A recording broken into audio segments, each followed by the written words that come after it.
Estoy muy contento de poder estudiar con ustedes esta última semana del ministerio y la vida del Señor Jesucristo. Hoy vamos a estar enfocándonos en Marcos capítulo 11, versículos 1 al 11. Y esta porción de la Escritura marca el inicio de la última semana del ministerio de Jesús. Sabemos que él tuvo un ministerio de 3 años en el que sanó enfermos, expulsó demonios e hizo muchas grandes obras en las que él anunciaba el reino de Dios. Pero ahora este ministerio va a venir a una culminación muy importante, particularmente en el día viernes, en el día de la Pascua.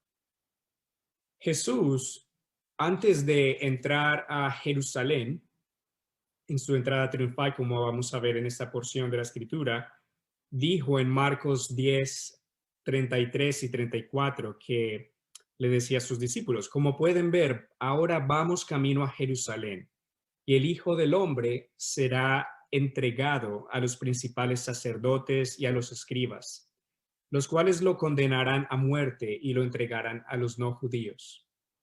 Y se burlarán de él y lo escupirán, lo azotarán y lo matarán, pero al tercer día resucitará. Es decir, no es ninguna coincidencia que Jesús habría de entrar en este día a Jerusalén. Todo estaba ocurriendo de acuerdo al plan soberano de Dios para que Jesús en el día de la Pascua muriera como el Cordero de Dios que quita el pecado del mundo. Sabemos que en Juan 1:29, cuando Juan el Bautista vio a Jesús, inmediatamente lo identificó como el Cordero de Dios que quita el pecado del mundo. Entonces, este es un pasaje muy importante y esta última semana es también de gran importancia en la vida y ministerio de Jesús. Y lo podemos ver porque Marcos dedica 6 capítulos a esta semana en la vida de Jesús, o un poco más de una tercera parte de todo el libro. Como ustedes también pueden recordar, la Pascua era un momento importante para los judíos porque ellos recordaban el tiempo en que Dios le mandó a Moisés y al pueblo hebreo a sacrificar a un cordero para que su sangre se rociara sobre las puertas de su casa, para que el ángel de la muerte no matara a sus primogénitos cuando pasara sobre las casas de los egipcios y de los hebreos. Por lo tanto, aquí hay una muy, este es un evento muy importante en que todo se está ajustando para que Jesús vaya a Jerusalén y cumpla su propósito de morir por los pecados de su pueblo. Vamos entonces ahora a enfocarnos en Marcos capítulo 11, versículos 1 al 11, pero primero permítame orar para comenzar. Señor, muchísimas gracias te damos por esta noche en que podemos abrir tu palabra y reconocer cuánto tú has hecho por nosotros, tu grandeza y tu amor en ofrecer tu vida por nosotros, en siendo Dios, Señor, humillarte para venir a traer salvación a tu pueblo. Te pedimos, Señor, que tú bendigas tu palabra, que nos permitas entenderla y recibirla y también aplicarla a nuestras vidas. En todo, Señor, te pedimos que tú seas glorificado y exaltado. En el nombre de Jesús. Amén y amén. Marcos 11, 1 al 11 dice así: cuando ya estaban cerca de Jerusalén, Betfagé y Betania, y frente al monte de los olivos, Jesús envió a 2 de sus discípulos y les dijo: vayan a la aldea que tienen ante ustedes. Al entrar en ella van a encontrar atado un burrito sobre el cual nadie se ha montado. Desátenlo y tráiganlo acá. Si alguien les pregunta ¿por qué hacen esto?, respondan que el Señor lo necesita y que muy pronto lo devolverá. Los discípulos fueron y en la calle junto a una puerta encontraron el burrito atado. Lo desataron. Algunos de los que estaban allí les preguntaron: ¿qué hacen? ¿Por qué están desatando el burrito? Ellos les respondieron lo que Jesús les había dicho y los dejaron desatarlo. Ellos llevaron a Jesús el burrito sobre el que echaron sus mantos y luego Jesús se montó sobre él. Por el camino muchos tendían también sus mantos, mientras que otros tendían ramas que habían cortado en el campo. Tanto los que iban delante como los que iban detrás gritaban: Hosana, bendito el que viene en el nombre del Señor. Bendito el reino venidero de nuestro padre David. Hosana en las alturas. Y Jesús entró en Jerusalén y se dirigió al templo. Después de mirar todo a su alrededor, se fue a Betania con los 12, pues ya estaba anocheciendo. Aquí en este pasaje vamos a ver 3 puntos principales. Vamos a ver primero el recibimiento del rey en los versículos 1 al 8, la aclamación del rey en los versículos 9 al 10 y la preparación para la coronación del rey en el versículo 11. El relato comienza en alrededor de 4 lugares importantes: Jerusalén, Betania, Betfagé y el Monte de los Olivos. Jerusalén es un lugar importante porque el Señor Jesús la describe en Mateo 5:35 como la ciudad del gran rey. Esta era la ciudad de David, donde estaba el templo. Por lo tanto, era la ciudad real, era a donde Jesús estaba entrando como el rey. Betania era también un lugar importante porque era la ciudad de Lázaro, a quien Jesús había resucitado de entre los muertos. Betfagé era una villa cerca del templo de Jerusalén. Y el monte de los Olivos estaba ubicado al este de Jerusalén y fue también el lugar donde Jesús anunció la negación de Pedro y probablemente un lugar cerca al jardín de Getsemaní donde Jesús oró intensamente y se sometió a la voluntad del Padre. Estando allí cerca de Jerusalén, el Señor Jesús da unas instrucciones muy particulares a sus discípulos que tenían que ver con cómo él iba a entrar a la ciudad de Jerusalén.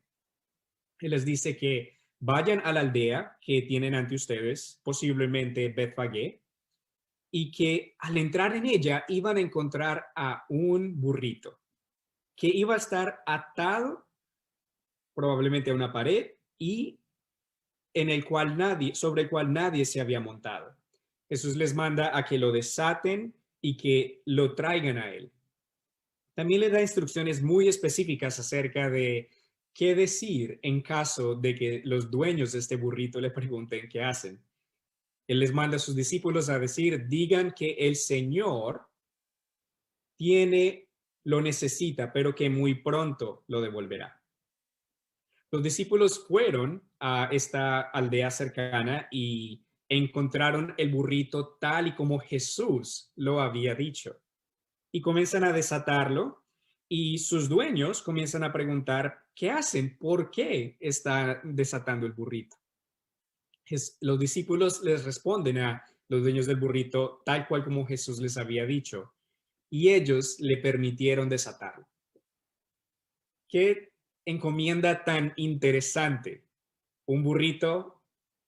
Jesús no había visto dónde estaba el burrito, pero todas las cosas ocurren al pie de la letra de como Jesús lo había dicho. Tal vez los discípulos se preguntaban: ¿por qué necesitamos un burrito para entrar a Jerusalén? ¿Y qué van a pensar los dueños del burrito cuando veamos que estamos llevando algo que no es nuestro? Pero aquí todo estaba ocurriendo muy detalladamente para que se cumpliera el plan específico de Dios, de cómo Jesús habría de entrar a Jerusalén. Y aquí hay un detalle muy importante que debemos notar acerca de Jesús. Aquí notamos su atributo de su omnisciencia. Solamente la omnisciencia o el atributo de Dios de poder saberlo todo, pasado, presente y futuro, y en todos los lugares posibles, puede explicar el hecho de que Jesús supiera dónde estaría el burrito, en qué aldea, en qué momento y quiénes eran sus dueños y qué debían decirle sus discípulos para que pudieran llevarse el burrito.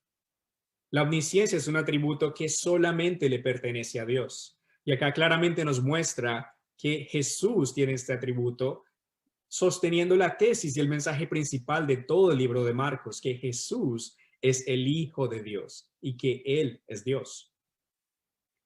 Ahora también estas cosas ocurren de esta forma para que se cumplieran las profecías mesiánicas. Jesús tenía que entrar a Jerusalén montado en un burrito, porque el rey de los judíos tenía que montar en un burrito entrando a Jerusalén. Tal vez alguien se preguntaría, ¿por qué no en un caballo majestuoso, en un caballo blanco, imperial? ¿Por qué no?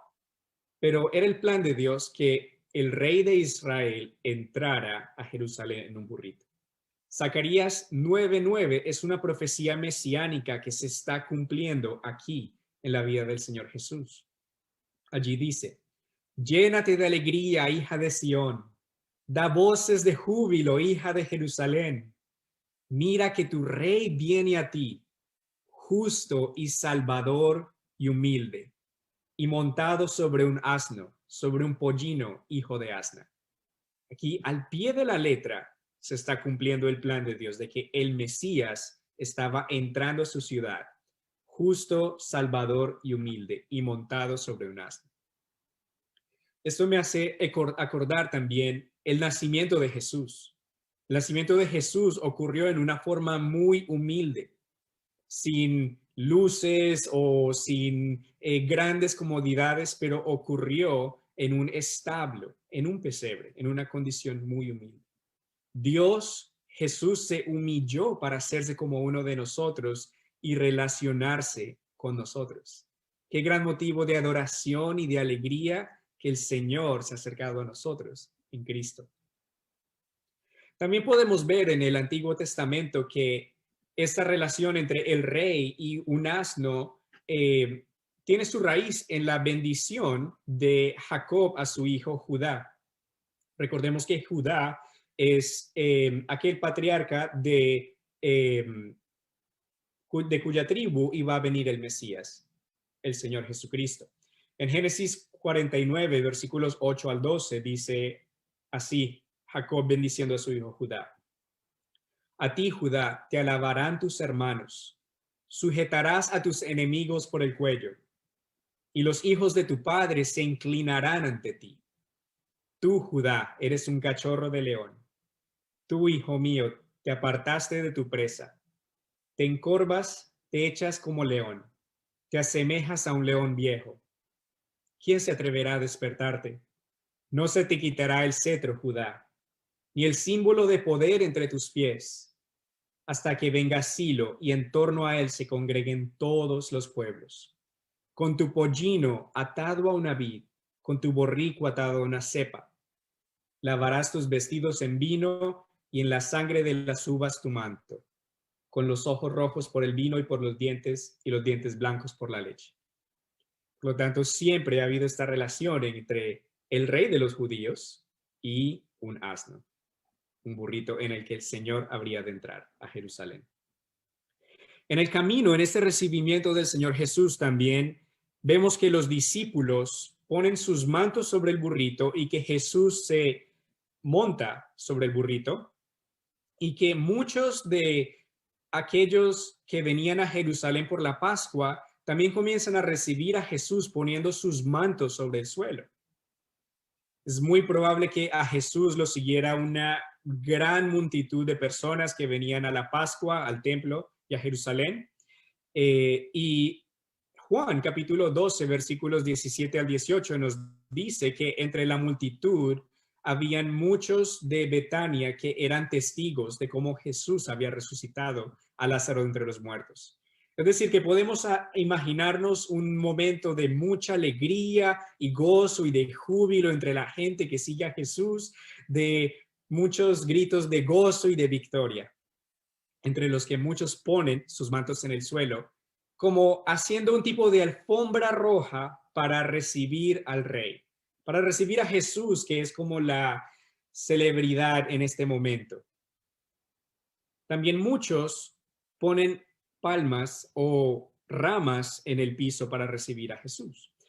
Estas dos formas de honra hacia Jesús y de alabanza tienen también su raíz en el Antiguo Testamento. En Segunda de Reyes 9:15 podemos ver cómo el profeta Eliseo ungió a Jehu, el siguiente rey después de Ahab, para hacerlo el siguiente rey, y que después de que aquellos que escucharon que Jehu era el siguiente rey de Israel, colocaron sus mantos debajo de él. Es decir, esto representaba que la gente estaba diciendo a Jesús, tú eres digno de caminar sobre mí. Estaban mostrando mucha honra y respeto a Jesús. Vemos aquí que mucha gente tendía también ramas, lo cual era un símbolo de victoria entre judíos y no judíos. Es muy posible que la gente que venía de Jericó o la ciudad de Las Palmas hubiera cortado ramas y que estuviera recibiendo a Jesús con estas ramas y dándole la bienvenida. Vemos ahora que el rey, el Señor Jesús, es aclamado por muchos. En los versículos 9 y 10 vemos que tanto los que iban detrás como los que iban delante gritaban, Hosana, bendito el que viene en el nombre del Señor. Bendito el reino venidero de nuestro padre David. Hosana en las alturas. Este es un canto de victoria que esta multitud comienza a cantar en alabanza a Jesús. Imagínense una gran multitud gritando porque están viendo que aquí viene este rey que ellos están esperando, quien va a poder librarlos de la opresión, el yugo de los romanos, quien va a poder quitarles los altos impuestos y los abusos del César. Ellos están esperando a este conquistador que está entrando a Jerusalén. Y citan este versículo del Salmo 118, versículo 26, bendito el que viene en el nombre del Señor. Y dicen, Hosana, que significa sálvanos ya. Tienen una gran expectativa de ser salvados y de que el reino de Israel vuelva a ser restaurado a ellos como en el tiempo del rey David. Por eso dicen, bendito el reino venidero de nuestro padre David. Hosana en las alturas. Sin embargo, hay una diferencia entre la expectativa de este pueblo y la realidad de la voluntad de Dios. Este pueblo anhelaba que su lucha y su yugo se le fuera quitado, que la opresión de los romanos se fuera, pero la voluntad de Dios era otra cosa. La voluntad de Dios era que su rey tendría que librar a su pueblo de una opresión más grande que la de los romanos. Su rey tendría que liberar a su pueblo de la opresión del pecado. Y su pueblo y su rey sería un rey que no vendría a ser servido, sino que vendría a servir y a dar su vida en rescate por muchos. Jesús es un rey muy diferente a todos los demás reyes. Es un rey mejor, es un rey superior y es el rey de Dios. Es posible que en esta semana que viene muchos se desilusionaran de Jesús. Es posible que muchos de los que clamaban Hosana se dieran la vuelta y exigieran su crucifixión. Es posible que ante la demanda de Jesús de tomar la cruz y seguirle, muchos se dieran la vuelta. No era la primera vez que algo así podría ocurrir.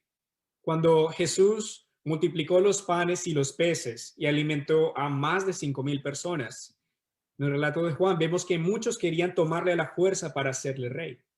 Sin embargo, él no lo permitió porque él sabía que su reino no es de este mundo. Más adelante, cuando Jesús les dice que él es el pan de vida y que cualquiera que crea en él y que coma de su carne y beba de su sangre tendrá vida eterna, muchos de ellos se apartaron porque no podían soportar esa palabra. Tal vez no podían entender que debían depender de él, de Jesucristo, para el perdón de sus pecados y vida eterna. Tal vez tenían su mirada fija solamente en lo temporal y en poder quitarse un yugo de encima. pero Jesús vino a dar mucha más vida que una liberación de un poder extranjero. Jesús vino a dar vida y vida en abundancia. Entonces, esta en realidad no es una coronación como la que esperaríamos y de la que Jesús es digno, que muy probable muchos le dieron la espalda después de este día. Y el versículo 11 termina este pasaje de una manera tal vez inesperada. Después de que muchos aclamaban a Jesús y alzaban sus voces diciendo gloria a Dios en las alturas y veían a Jesús como este héroe por sus grandes poderes, por tantas cosas que hizo. El relato termina de una manera tal vez inesperada para un evento tan magnífico, porque dice, Jesús entró en Jerusalén y se dirigió al templo. Después de mirar todo a su alrededor, se fue a Betania con los 12, pues ya estaba anocheciendo. La fiesta no siguió, no había vino, no había más motivo de celebración. En vez de eso, Jesús se dirige al templo. Esto nos dice claramente que esta no era la verdadera coronación del rey, sino que habría algo mayor, digno de él, que habría de venir. Pero encontramos este versículo en el que Jesús va al templo, entra a Jerusalén, se dirige al templo, mira todo a su alrededor y después se va con sus discípulos de allí a Betania, pues ya estaba anocheciendo. ¿Qué relación hay entre el templo y entre Jesús? ¿Por qué habría de Jesús hacer esto? Bueno, nosotros sabemos en Juan capítulo 1 que Jesús es la palabra de Dios, que Jesús es Dios y que esa palabra de Dios, Juan 1:14 nos dice que Él habitó entre nosotros, o más literalmente que Él hizo su tabernáculo entre nosotros. Cuando vamos de vuelta a la historia y recordamos que Dios hizo su tabernáculo entre el pueblo de Israel en esos 40 años en el desierto, ese era el lugar en el que Dios y el pueblo se reunían. Y que más adelante el tabernáculo fue reemplazado por el templo de Salomón. Y ese, de nuevo, era el lugar de reunión donde estaba el lugar santo, el lugar santísimo, donde se ofrecían las ofrendas por el perdón de los pecados. Pero también recordemos que en Juan capítulo 2, Jesús, después de limpiar el templo, de expulsar a aquellos que vendían y compraban y no estaban honrando este lugar santo, Jesús decía, destruyan este templo y en 3 días lo levantaré. Muy probablemente Jesús estaba yendo allí a este templo consciente de lo que vendría en esta siguiente semana para contemplar cómo su cuerpo iba a ser también destruido, pero que al tercer día él habría de resucitar. Ahora vemos que la coronación verdadera de Jesús iba a venir después. Esto era tan solo una preparación para esa coronación. La verdadera coronación de Jesús iba a ocurrir después de que él cumpliera su propósito de morir en la cruz y al tercer día resucitar, ascender a los cielos y sentarse a la diestra del Padre y recibir el nombre que es sobre todo nombre. Por eso Hebreos 1, 3 al 4 nos dice que él, Jesús, es el resplandor de la gloria de Dios, es la imagen misma de lo que Dios es. Él es quien sustenta todas las cosas con la palabra de su poder. Después de llevar a cabo la purificación de nuestros pecados por medio de sí mismo, se sentó a la derecha de la majestad en las alturas y ha llegado a ser superior a los ángeles, pues ha recibido un nombre más sublime que el de ellos. Jesús ascendió a los cielos y ha recibido el lugar de honor a la diestra del Padre. Esa ha sido su verdadera coronación celestial. Pero para ello él tenía que ser preparado y tenía que morir en la cruz y resucitar y cumplir el plan de salvación de Dios. Apocalipsis 19, versículos 11 al 16, también nos enseña que Jesús va a ser reconocido aquí en la tierra como Rey de Reyes y Señor de Señores. Que también Él va a regresar por segunda vez y va a ser coronado y va a instalar su reino aquí en la tierra. El apóstol Juan, viendo una visión gloriosa y celestial del Cristo resucitado, dice así: entonces vi que el cielo se había abierto y que allí aparecía un caballo blanco. El que lo montaba es fiel y verdadero, el que juzga y pelea con justicia. Sus ojos parecían dos llamas de fuego, y en su cabeza había muchas diademas, y tenía inscrito un nombre que solo él conocía. La ropa que vestía estaba teñida de sangre, y su nombre es el Verbo de Dios. Iba seguido de los ejércitos celestiales que montaban caballos blancos y vestían lino finísimo, blanco y limpio, y de su boca salía una espada afilada para herir con ella las naciones. Él las gobernará con cetro de hierro y pisará el lagar ardiente del ardiente vino de la ira del Dios Todopoderoso. En su manto y en su muslo lleva inscrito este nombre: Rey de Reyes y Señor de Señores. El Señor regresará para ser coronado aquí en la tierra también, para que le exaltemos y veamos su grandeza. Solo podemos agradecer al Señor por cuán grande ha sido su amor, en que aun cuando estábamos muertos en nuestros delitos y pecados y no teníamos que ofrecer al Señor, Él en su amor y bondad, sabiendo lo doloroso y difícil que iba a ser la cruz, escogió montar en un burrito, más entrando como siendo humilde, justo y trayendo salvación para morir en una cruz y absorber en su cuerpo la justa ira de Dios en contra de nuestros pecados y echarla tan lejos como está el oriente del occidente. Y también resucitar de entre los muertos, venciendo al pecado, al enemigo y al mundo y a la carne, y ascendiendo a la diestra del Padre. El Señor es glorioso, todopoderoso, y todo lo ha hecho por amor y por su gracia. Él es un rey digno de que nos rindamos a Él. Él nació como el rey de los judíos. Recuerden cómo los sabios del oriente que vinieron a verle cuando él nació, iban a Herodes y preguntaban: ¿dónde está aquel que ha nacido el rey de los judíos? Jesús nació para ser rey, entró a Jerusalén con una entrada triunfal, pero ha recibido una coronación aún mucho más grande y recibirá una coronación aquí en la tierra. Ahora, todos doblaremos nuestra rodilla ante Él y confesaremos que Él es el Señor para la gloria de Dios el Padre. ¿Has hecho eso tú? ¿Es Jesús tu Rey? Esa es una pregunta muy importante, amados hermanos y hermanas y amigos, porque hay dos maneras de vivir para el hombre. Una en la que nosotros pretendemos ser nuestros propios soberanos y reyes de nuestras propias vidas. Una en la que nosotros intentamos dirigir el curso de nuestra vida de acuerdo como nosotros queremos y declaramos una independencia del rey. Pero eso es el pecado. Esa es la esencia del pecado, el querer hacer nuestra voluntad y no someternos a la voluntad de Dios. Ese es el pecado original que cometieron Adán y Eva cuando desobedecieron el mandamiento de Dios de que no debían comer del fruto del árbol del conocimiento del bien y del mal. Quisieron declarar independencia de Dios y hacer su voluntad y ser sus propios reyes.